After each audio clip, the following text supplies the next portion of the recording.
Penguasa Alam Kayangan. Bab 18. Judul, Sebuah Jarum untuk Menghilangkan Efek Dingin. Dari mana kau mendengarnya? Tanya Ning Savitri dengan dingin, pikirannya terkejut. Pada tingkat kekuatan yang sama, harapan hidup murid Istana Awan Salju lebih pendek daripada orang lain dengan kekuatan yang sama. Inilah kebenaran yang kejam. Bahkan di dalam Istana Awan Salju, ini adalah rahasia yang selalu dilindungi oleh pemimpin Istana Awan Salju. Alasan mengapa Ning Savitri tahu tentang hal itu adalah karena gurunya telah secara tidak sengaja menyebutkan kepadanya setelah salah satu terobosannya.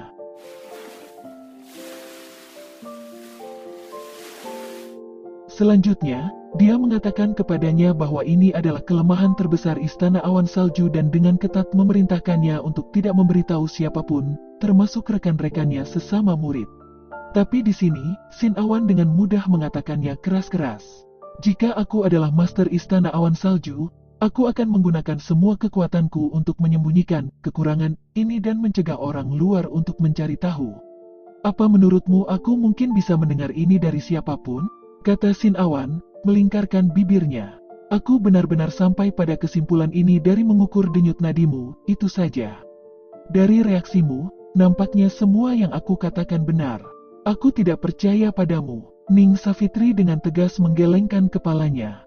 Untuk bisa menyimpulkan rahasia terbesar Istana Awan Salju hanya dari sebuah denyut nadi? Itu konyol. Jika semudah itu, dengan banyaknya dokter di Pulau Jawa, rahasia Istana Awan Salju pasti sudah terungkap sejak lama. Namun, semua yang Sin Awan katakan tadi langsung mengarah ke pokok permasalahan, tanpa kekurangan sama sekali. Tidak mungkin Ning Savitri tidak akan bingung. Aku tahu kau pasti tidak akan mempercayaiku. Sin Awan mengambil pot obat dan kotak obat dari tanah dan masuk ke rumah. Ikuti aku. Pandangan Ning Savitri menyapu barang-barang yang ada di tangannya. Setelah sedikit ragu, dia mengikutinya ke ruangan dan menutup pintu di belakangnya. Setelah menyiapkan pot obat dan kotak obat, Sin Awan memerintahkan Ning Savitri. Duduklah. Apa yang ingin kau lakukan? Ning Savitri menatapnya dengan curiga. Jelas, aku ingin mengobatimu. Tidak perlu. Ning Savitri segera menggelengkan kepalanya. Entah itu perlu atau tidak, sebaiknya kau tunggu baru kemudian memutuskan. Hei, kau seharusnya mencobanya bukan? Sin Awan membuka kotak obat itu dan mengambil sebuah kotak perak. Dia mendesah, ekspresi frustrasi dan kekecewaan muncul di wajahnya. Aku tahu pada dasarnya kau tidak mempercayai apapun yang aku katakan. Tapi setidaknya, aku tidak memiliki kemampuan atau alasan apapun untuk menyakitimu. Alasanku mengambil barang-barang ini dari rumah sakit pagi-pagi, hanya karena aku ingin memberimu pengobatan, itu saja.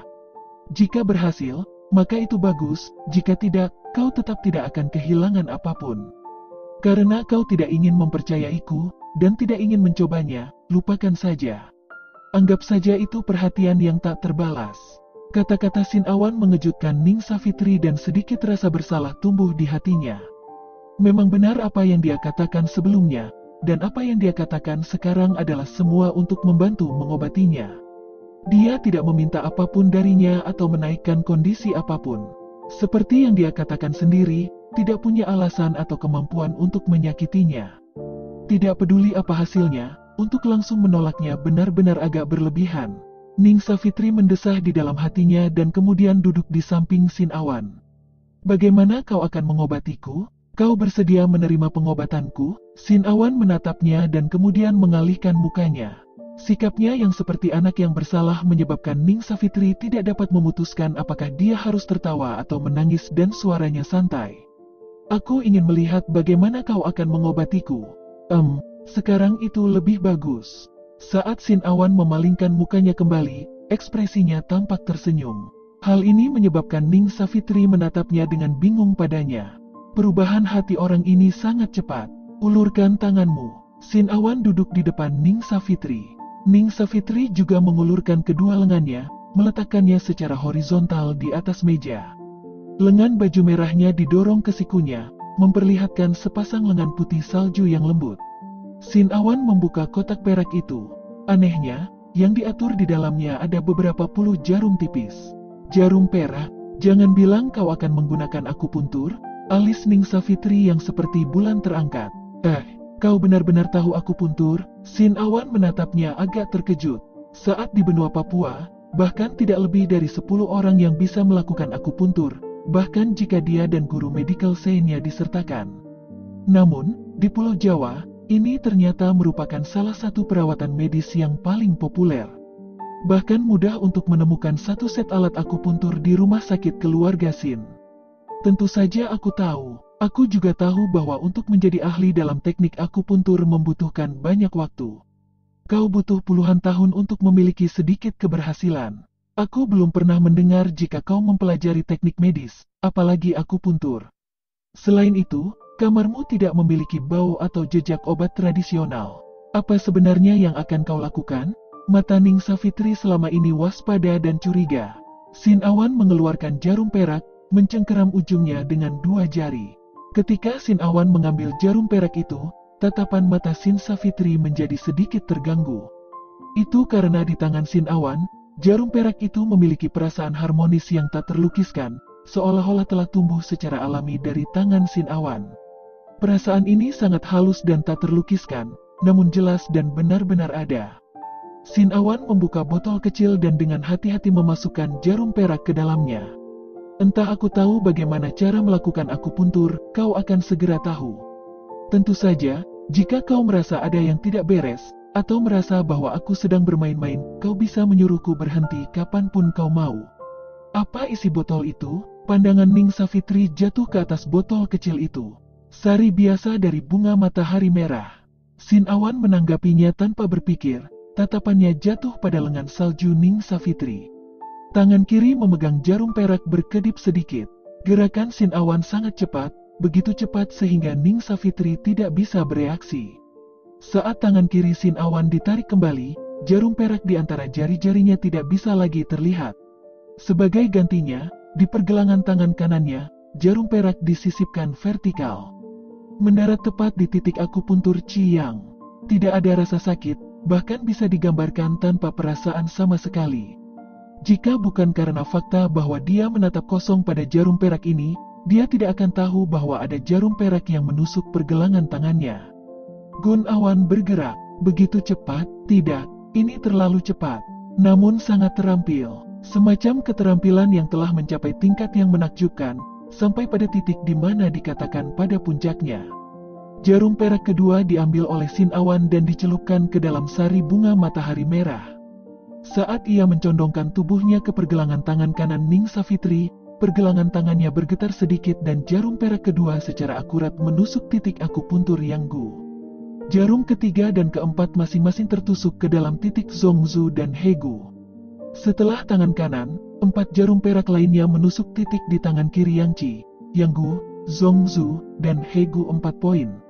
Setiap saat, gerakannya begitu cepat sehingga Ning Savitri hanya bisa melihat bayangan samar lewat. Keheranan di hatinya juga meningkat dengan setiap jarum perak menembus.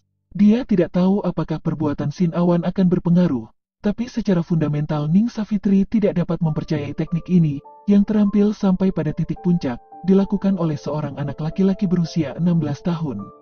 Lemaskan tanganmu dan bernapas dengan santai. Dalam situasi apapun kau tidak boleh menggunakan tenaga dalam. Suara Sin Awan bergema di sebelah telinganya. Dia bekerja sama dengannya, tangannya melemas dan nafasnya menjadi santai. Pada saat ini, tiba-tiba dia merasa udara dingin mengembun dalam kedua tangannya. Kemudian, seolah menemukan saluran pembuangan, dengan cepat bergegas menuju ke 4 titik Yang Ci, Yang Gu, Zongzu, dan Hegu yang telah ditusuk jarum perak. Tiba-tiba, gumpalan kabut putih perlahan naik di atas 8 jarum perak, udara dingin yang tersimpan dengan cepat menurunkan suhu di sekitarnya. Setelah merasakan udara dingin yang terlepas dari meridian dan kabut putih yang naik dengan cepat, wajah Ning Savitri dengan keras berkedut. Butuh beberapa menit agar kabut putih berhenti. Pada saat ini, Sin Awan tiba-tiba mengulurkan tangan dan menjentikkan kedua tangannya, jari-jarinya bergerak seperti Fata Morgana. Dalam sepersekian detik, semua 8 jarum perak yang telah menusuk tangan Ning Savitri telah dikembalikan dan kemudian ditempatkan dalam kotak yang berbeda. Udara dingin ini bahkan lebih berat dari yang aku duga. Untung kau bertemu denganku. Sin Awan bergumam dengan suara kecil, kemudian menutup kotak jarum perak itu dan berkata, Savitri istriku, bagaimana perasaanmu sekarang? Ning Savitri mengangkat kedua tangannya, matanya bimbang. Ringan, nyaman, hangat. Begitulah yang dirasakan tangannya saat ini. Seolah-olah dia tiba-tiba terbebas dari semacam pengekangan yang berat. Ini adalah pertama kalinya sejak dia mulai menumbuhkan seni awan salju dia merasakan kehangatan semacam ini di telapak tangan dan lengannya. Dia mengangkat matanya untuk menatap Sin Awan, bertanya dengan takjub. Apa sebenarnya ini?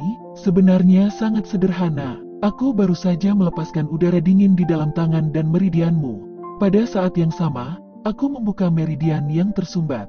Itu saja. Sin Awan dengan rendah hati berkata. Teknik tenaga dalam istana awan salju dapat memungkinkan energi tenaga dalam untuk menjadi es dingin dan dengan demikian sangat meningkatkan kekuatanmu. Alasan energi dingin yang lebih kuat adalah karena udara dingin sangat berbahaya bagi manusia. Musuhmu adalah manusia, tapi kau juga manusia. Sebelum melukai orang lain, kau pasti melukai dirimu terlebih dahulu.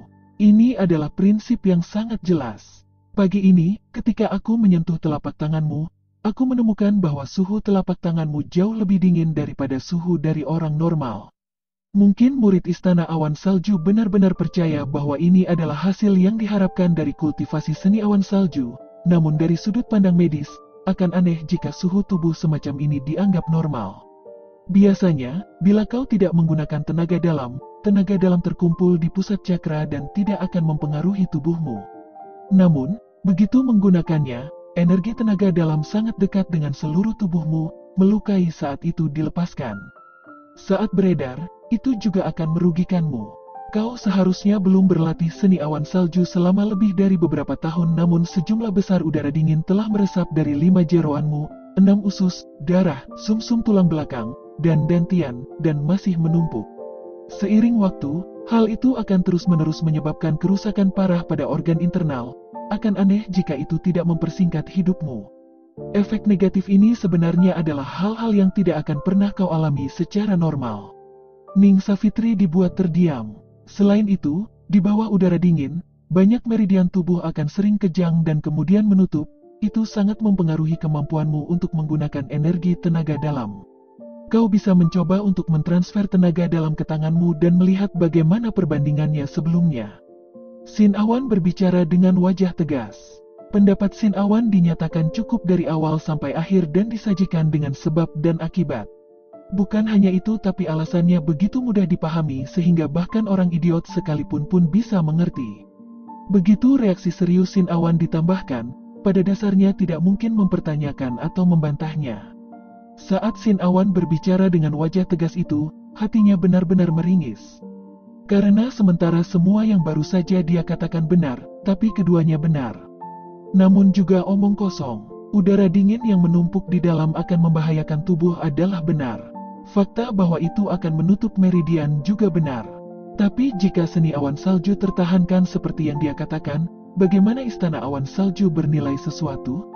Belum lagi berada di puncak Pulau Jawa, bahkan tidak akan bisa bertahan selama 800 tahun lagi. Setelah menumbuhkan seni awan salju untuk sementara waktu, tubuh akan benar-benar terbiasa dengannya. Lalu, udara dingin dalam tubuh, meski dulu berbahaya, tidak hanya akan menghentikan kerugiannya, tapi juga memberikan bantuan. Meridian yang tersumbat juga akan lancar. Namun, Ning Savitri baru saja menumbuhkan seni awan salju selama 3 atau 4 tahun. Dia tentu saja tidak bisa berada pada fase benar-benar menyesuaikan diri. Dengan kata-katanya digabungkan dengan pengalamannya sendiri sampai sekarang, selain perasaan setelah pengobatan itu, argumen Sin Awan terdengar sangat sempurna baginya. Pengobatan hanyalah sebuah alasan. Seni awan salju cacat juga hanya sebuah alasan. Apa yang ingin dia capai, hanya dia yang tahu. Dan cerita pun bersambung.